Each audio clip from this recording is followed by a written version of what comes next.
Hello बच्चों, कैसे आप?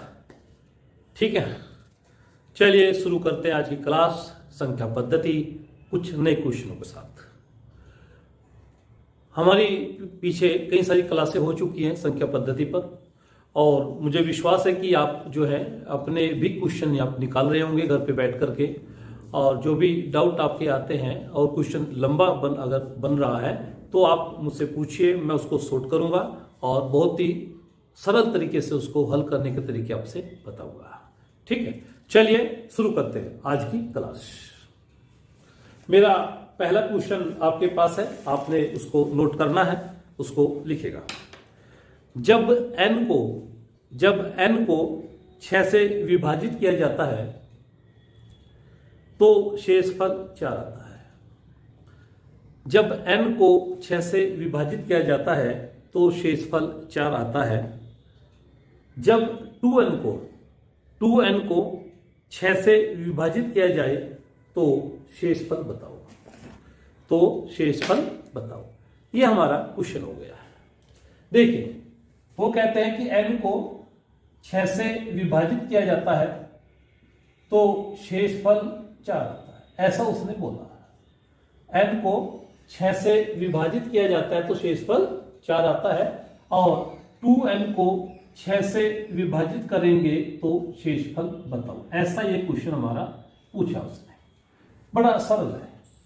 सबसे पहले तो यहां पे आप n का मान ढूंढ लीजिए। n का मान क्या होगा? देखो, n के बहुत सारे मान निकल के आएंगे, अनंत मान निकल जाएंगे। जैसे आप जो है 6 का पहाड़ा पढ़ेंगे, 6 का 6 और 6 में 4 जोड़ दीजिए तो 10 हो गया। 10 हो गया। n का मान हमें निकालना है तो मैं उसका मान निकालने का तरीका आपसे बता देता हूं। n के बहुत सारे मान हो सकते हैं। जैसे पहला मान जो आप निकाल रहे हैं 6 × 6 + 4 है ना। 6 × 6 6 × 1 + 4, तो n का मान कितना बना? 10 बन गया।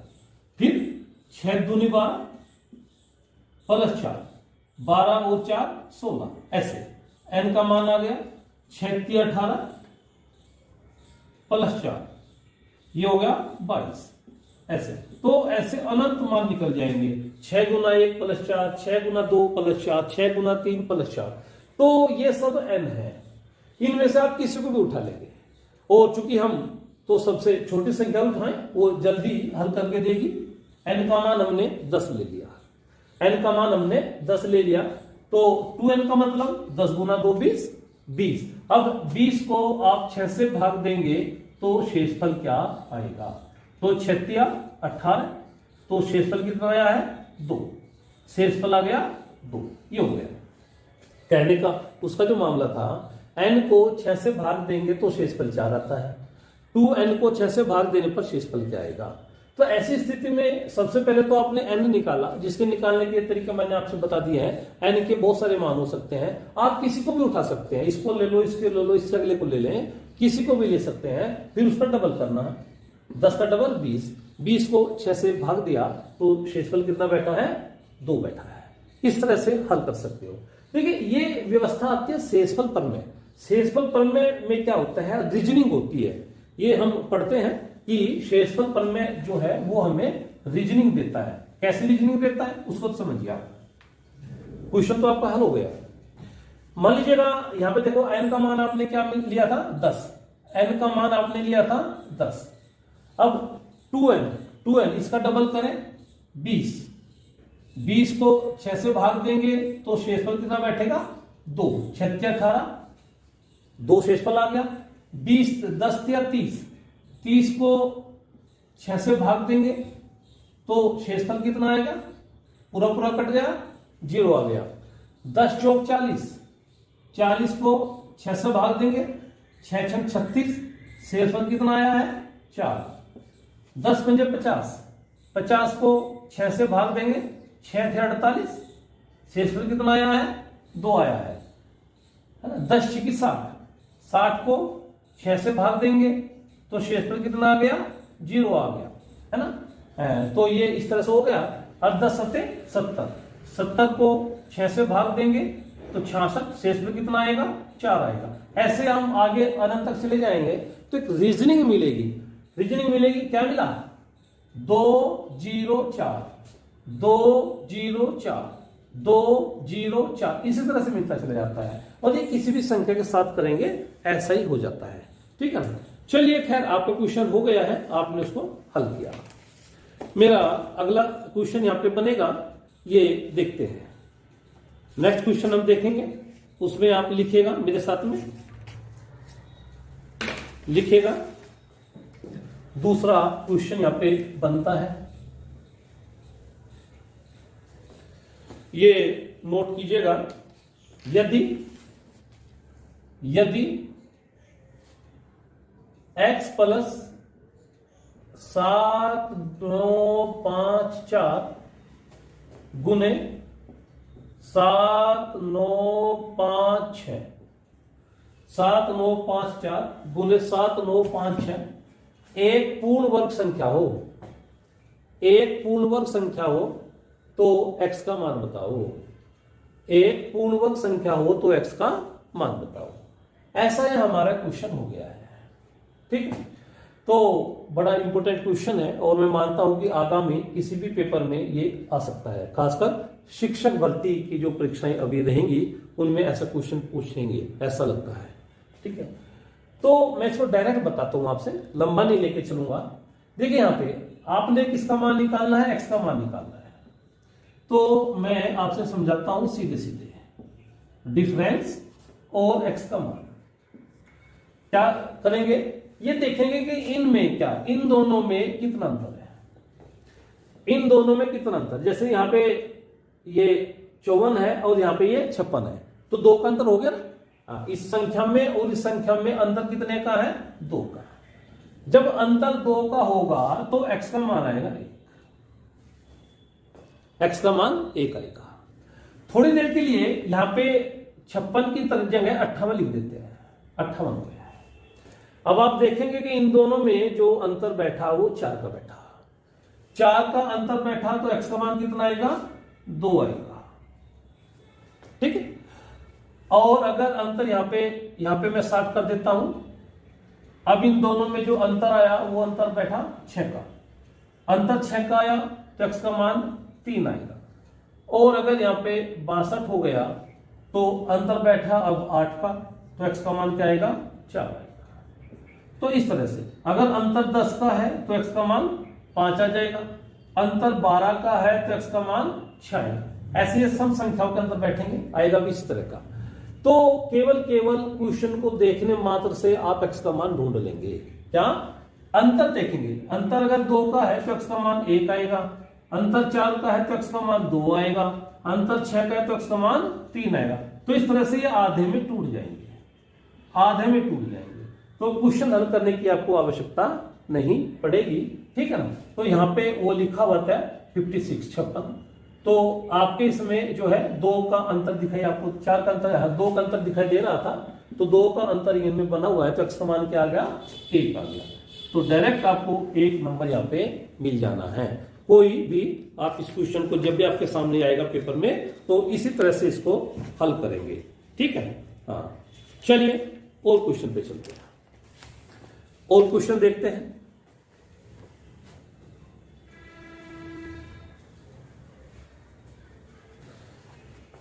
ये एक क्वेश्चन आपके पास है, यदि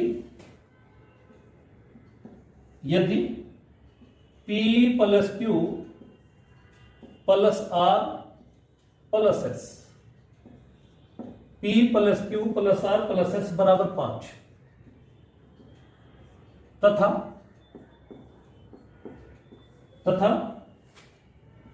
P प्लस Q और R प्लस S बराबर 6, तो P plus Q minus R minus S का मान बताओ। इसका मान बताना है, इसका आपने मान बताना है। हाँ, इसका मान बताना है, ये आपका क्वेश्चन बन जाता है। ठीक है। P plus Q plus R plus S बराबर 5 ये दिया है, तथा P प्लस Q इंटू गुना है R प्लस S बराबर 6, तो आपने इसका मान बताना है। ऐसा ये हो गया है। तो देखें हल करते हैं। कुछ भी सोचना है, कोई लंबी चौड़ी कहानी नहीं हम करेंगे। कंपटीशन को बड़े सरल तरीके से हल करने की ट्रिक्स मैं आपको समझा रहा हूं, आप उसी को फॉलो करेंगे। कोई लंबा चौड़ा काम हमें नहीं करना है। देखो पहले इसके बारे में सोचिए, हमें 6 लाना है। अगर मैं p + q का मान 3 रख देता हूं और इसका मान मैं 2 रख देता हूं। p + q का मान मैंने क्या रखा 3 और r + s का मान क्या रखा मैंने 2, तो 3 × 2 = 6 हो गया। ठीक है, यहां पे p + q का मान पूरे का आपने 3 रखा और r + s का क्या रखा 2 रखा। भाई इसकी वैल्यू कितनी 3 और इसकी वैल्यू कितनी 2, बीच में ये प्लस का साइन है, तो 3 और 2 5 आ गया। 3 और 2 5 आ गया। तो इस हिसाब से तो ये हो गया, ये भी टैली हो गया और ये भी टैली हो गया। आप p + q को रखते हैं 3 और r + s को रखते हैं 2, तो 3 × 2 = 6 और ये आपका 3 है और ये आपका 2 है, तो 3 × 3 + 2 = 5। तो दोनों प्रूफ हो गए ना। अब मान जो निकालना है इसको एक तरह से मैं ऐसे हम लिख रहे हैं p + q और ये माइनस का साइन मैंने बाहर निकाल दिया, r + s अंदर ये बचेगा r + s जिसका आपने मान निकालना है। तो देखिए p + q आपने क्या रखा 3 रखा और माइनस r + s क्या रखा 2 रखा, तो 3 में से 2 गया 1 बचा, ये 3 हो गया और ये 2 हो गया, तो 3 - 2 = 1 आ गया। तो आपका आंसर क्या आया 1 आया है। ठीक है, लेकिन एक बात देखिए आंसर तो आ गया आपका। एक बात देखिए, अगर मैं इनको उल्टा कर देता हूं, अतः p + q को तो मैं रखता हूं 2 और r + s को रखता हूं 3। p + q को आपने क्या रखा 2 और r + s को आपने रखा 3, तो 2 × 3 = 6, तो भी प्रूफ हो रहा है। तो p + q को आप अब क्या रख रहे हैं 2 और r + s को क्या रख रहे हैं 3, तो 2 + 3 ये 5 भी हो गया है। तो इस तरह से भी ये टैली हो रहा है, ऐसे भी टैली हो रहा है। तो आप अब p + q का मान क्या रखो 2 माइनस r + s का मान क्या है 3, तो 2 में से 3 गया तो माइनस का 1 आ गया। ये भी सही है, इसमें कोई गड़बड़ नहीं है। इसका मतलब ये हो गया तो कि जो इसकी जो वैल्यू आ रही है, इसकी वैल्यू जो आ रही है वो प्लस का 1 भी आ रहा है और माइनस का 1 भी आ रहा है, दोनों ही वैल्यूज हैं। अभी हमें देखना पड़ेगा कि हमारे ऑप्शन में अगर +1 दे रखा है केवल तो भी सही है, अब केवल -1 दे रखा है तो भी सही है, या +-1 दोनों दे रखे हैं तो भी सही है। तो वो तो ऑप्शन के हिसाब से हम देख लेंगे जो भी आना है, लेकिन करना डायरेक्ट है। कुछ इक्वेशन हल नहीं करनी है, कोई अंदर इनकी गुना नहीं करनी है, कुछ नहीं करना है, डायरेक्ट सोचना है चंद सेकंड के लिए। और मैं आपसे बता देता हूं, जब ऐसी स्थिति में मैं कह रहा हूं कि सोचना है चंद सेकंड के लिए, क्वेश्चन को दरअसल निहारे, चंद पल के लिए निहारिए उसको पूरे क्वेश्चन को, और फिर क्वेश्चन से रास्ता मांगिए। वो वास्तव में आपसे एक रास्ता देगा, ठीक है। उस रास्ते को फॉलो करिए और रिजल्ट आना ही आना है, उसको कोई रोक नहीं सकता, ठीक है। चलिए आगे क्वेश्चन देखते हैं। आगे क्वेश्चन हमारा रहेगा, आप एक क्वेश्चन यहां पे उतारिएगा। बहुत अच्छा क्वेश्चन है। क्वेश्चन है n के किसी पूर्णांक मान के लिए, n के किसी पूर्णांक मान के लिए 3 की पावर 2n, 3 की पावर 2n प्लस 9n और प्लस के 5, 3 की पावर 2n प्लस 9n और प्लस के 5, 3 से भाग दिए जाने पर शेषफल बताओ।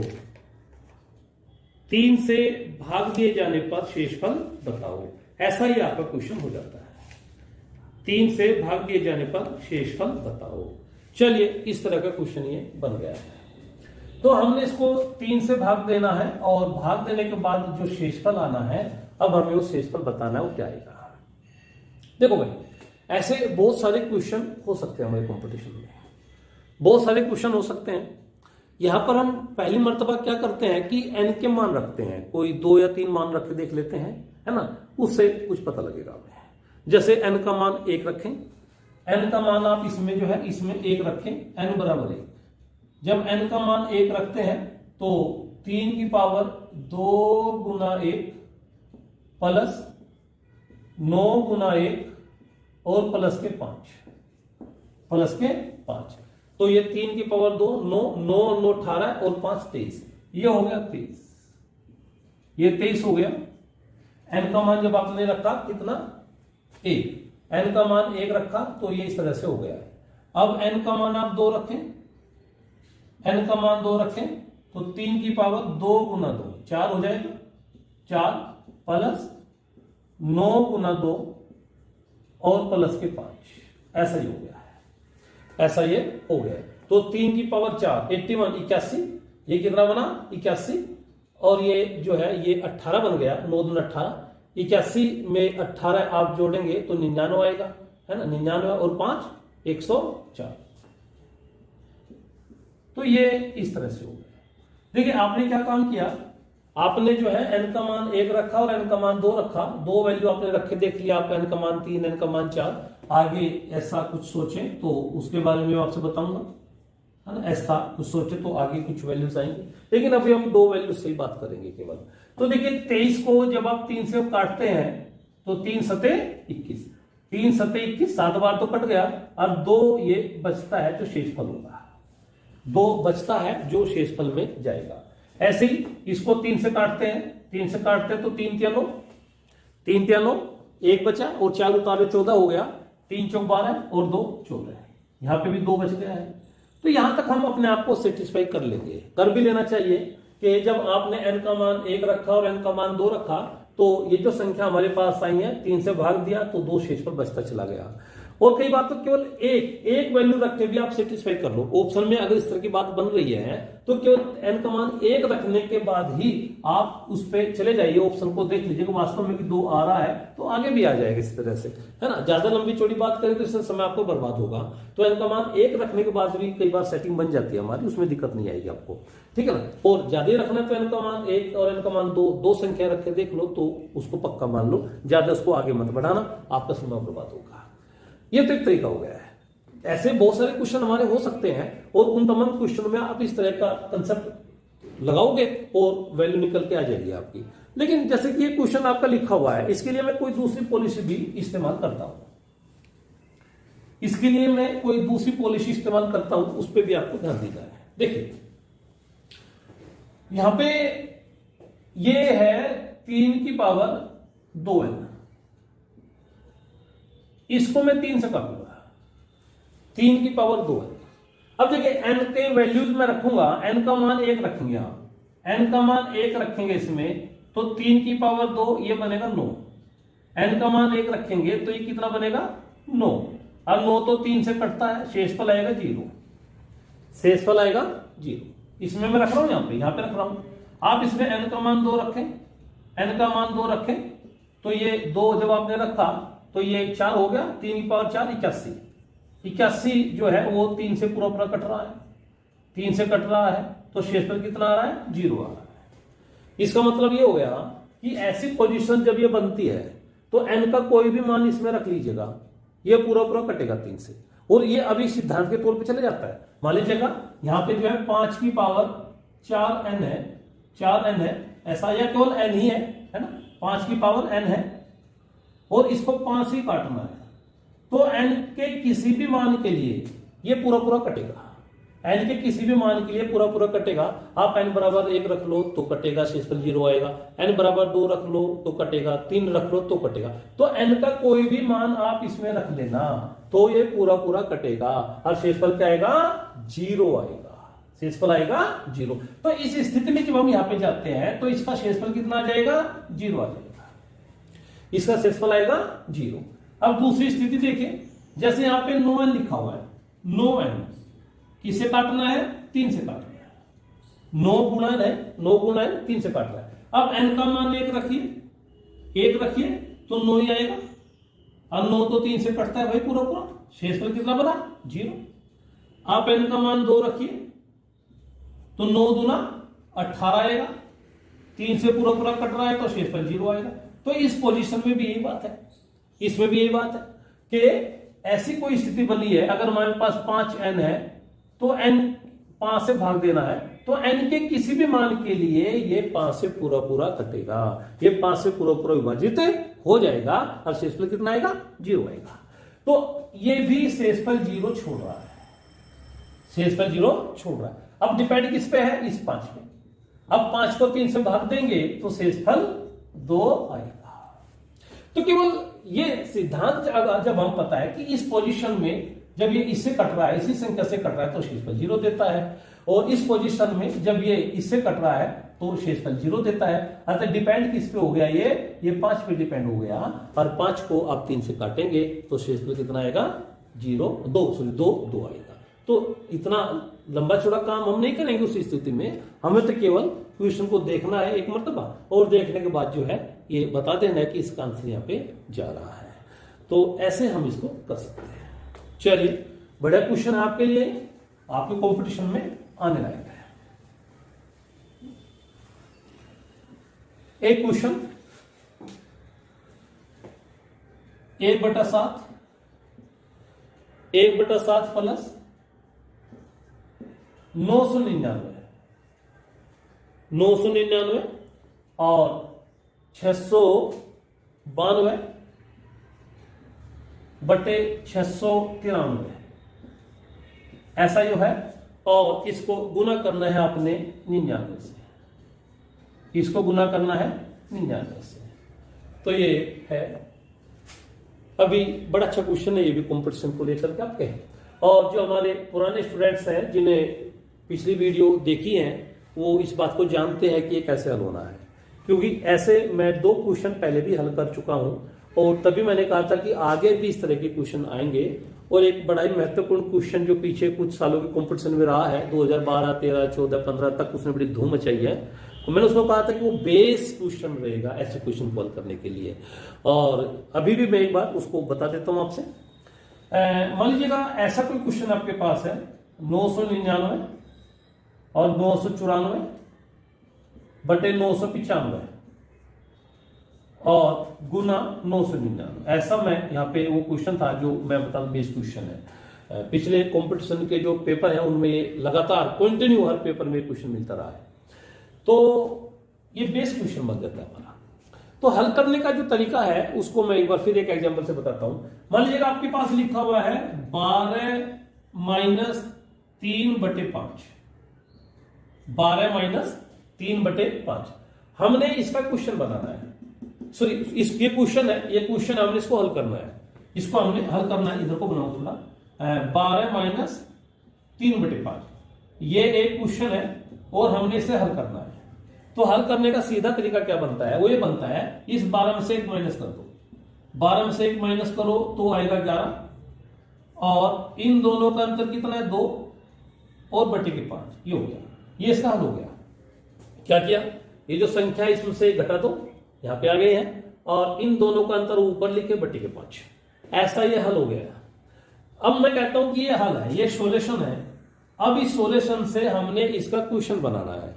तो जब इसका क्वेश्चन बनाएंगे तो इस 11 में 1 प्लस करो तो 12 आ जाएगा, 11 में 1 प्लस किया तो 12 हो गया, बीच में माइनस का साइन ले लो, इन दोनों का अंतर कितना है? 3, ये रहा और बटे 5, ठीक है। उसी तरह से अंतर ऊपर लिखे और बटे के 5। इसका मतलब ये हो गया कि क्वेश्चन से सॉल्यूशन और सॉल्यूशन से क्वेश्चन बनाया जा सकता है, ऐसा। तो इसी आधार पर मैंने इसको हल किया था, आपसे इसको हल किया था, और इसी आधार पर अब इसको हल करेंगे। तो सीधा अब मैं इसके पास जाता हूं, इसे हल करेंगे हम, और देखें कैसे हल होता है, कैसे ये हल होता है। तो क्या करेंगे, इसके 3 पार्ट हैं, 3 पार्ट है, एक पार्ट ये, एक पार्ट ये और एक पार्ट ये 3 पार्ट में बटा हुआ है। तो ये जो रूल अप्लाई करेंगे इसका, तो इसमें करेंगे। पहले इसका क्वेश्चन बना लो, इस पार्ट का क्वेश्चन बना लो। तो इसमें 1 प्लस करो, 1000, 999 में 1 प्लस किया, जैसे आपने 11 में 1 प्लस किया 12 हो गया, ऐसा 999 में 1 प्लस करेंगे तो 1000 आएगा।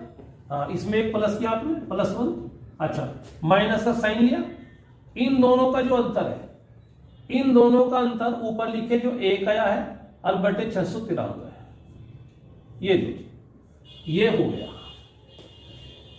ये हो गया। और यहां पे जो ये है ये 99 है, ये 2। अब देखिए 99 गुना पहले यहां पे जाएगी तो 99000 माइनस, अब 99 गुना इसके साथ जाएगी तो ये जो संख्या है ये 99 से पूरी 7 बार कट रही है। 693 जो है ये 99 से 7 बार कट रहा है। चलो, और ये हमारा बचा था, ये जो पहले है इसको यहाँ पे आप उतारिए 1/7, ये हो गया। अब इससे ये भी गया, इससे ये भी गया, तो आंसर क्या बचा पागा? ये आंसर बचा है, ये आपका आंसर आ गया है। तो इस तरह से मैंने ये तीसरा क्वेश्चन आपका हल किया है यहाँ पे। और जो है कोई भी वो क्वेश्चन आपके पास कहीं भी होगा इस तरह का, तो हल ऐसे ही होना है। तो मैं आपसे ये बता रहा हूं कि बड़े अच्छे ढंग से, अच्छे तरीके से क्वेश्चन को समझें, हल करें, लंबा उसको मत खींचिए। अगर आप उसको लंबा खींचेंगे तो रफ में भी जाना पड़ता है और आपके माइंड पे भी बोझ होगा, क्योंकि कई सारे पेपर 2023 में आपके सामने पड़े होंगे और आपने, मैं चाहूंगा कि ज्यादा से ज्यादा एग्जाम क्लियर होने चाहिए आपके पास बहुत सारे ऑप्शन बचेंगे कि अब मैं किस में जाऊं, कौन सी भर्ती को मैं ज्वाइन करूं, ऐसा मैं आपको तैयार करना चाहता हूं मैथ को लेकर के। और बहुत जल्दी एसएसटी के दूसरे सब्जेक्ट को लेकर के भी मैं आपके सामने प्रस्तुत होऊंगा, ठीक है ना। और ये मैं आपसे वायदा करता हूं कि पूरा 95% मेरा आपको पेपर में मिल जाएगा, ऐसा मैं आपसे कहता हूं, एसएसटी को लेकर के भी और मैथ को लेकर के भी, ठीक है। आप लगे रहिए, बड़े काम कीजिए, समझिए चीजों को, ठीक है। बस आप हमारा साथ दें। Thank you much.